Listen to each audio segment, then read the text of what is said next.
मेरे प्यारे बच्चों, आज हम लोग डेरिवेशन करने जा रहे हैं refraction through a curve surface. ठीक है ना, काफी सिंपल है, आप ध्यान देना बस। ए ओ जो है हमारा ऑब्जेक्ट हो गया, आई इमेज हो गया, ये हमारा बीटा एंगल है, ये अल्फा सॉरी गामा एंगल है और ये अल्फा है।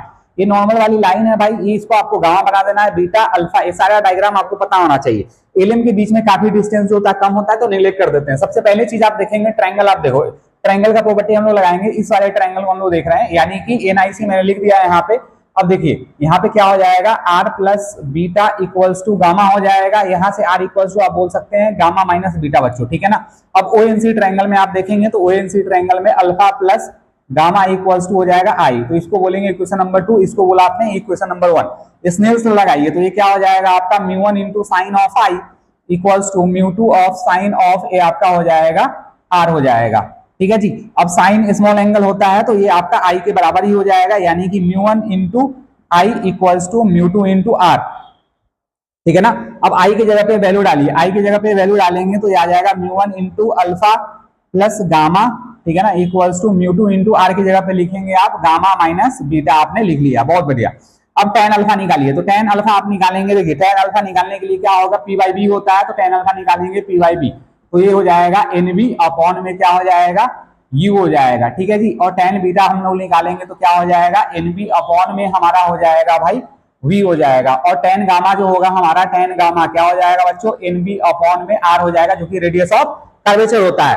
ठीक है ना बच्चों। अब देखिए, अब ध्यान देंगे आप लोग, यहाँ पे इसको वैल्यू उठा करके डालना है फटाफट। म्यू 1 इंटू अल्फा की जगह पे आप लिखेंगे एन बी अपॉन में यू, और प्लस में आपका गामा है तो गामा के लिए आप लिखेंगे एन बी अपॉन में आर लिखा आपने इक्वल्स टू म्यू 2, और गामा की जगह पे आपने लिखा भाई एन बी अपॉन में आर लिखा, और प्लस में क्या आ जाएगा, सॉरी माइनस में आ जाएगा बीटा, यानी कि एन बी बाई वी, ये चीज आपने लिख दिया।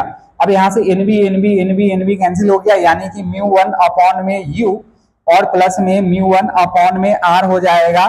ठीक है ना, समझ में आया, इक्वल्स टू म्यू 2 अपॉन में आर माइनस म्यू 2 अपॉन में भी हो जाएगा।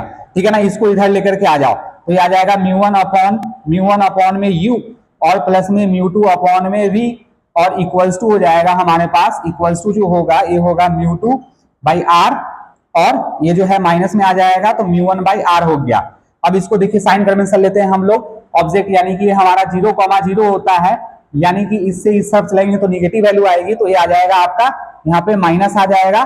ठीक है ना, ये प्लस ही रहेगा, तो इसको अरेंज करके लिख लीजिए म्यू 2 अपॉन में v माइनस म्यू 1 अपॉन में u equals to mu 2 minus mu 1 upon में r। That's it. ये इतना सिंपल है, बाकी आपको लिखना है कि आपने कौन सा अप्लाई किया है, स्नेल्स लॉ अप्लाई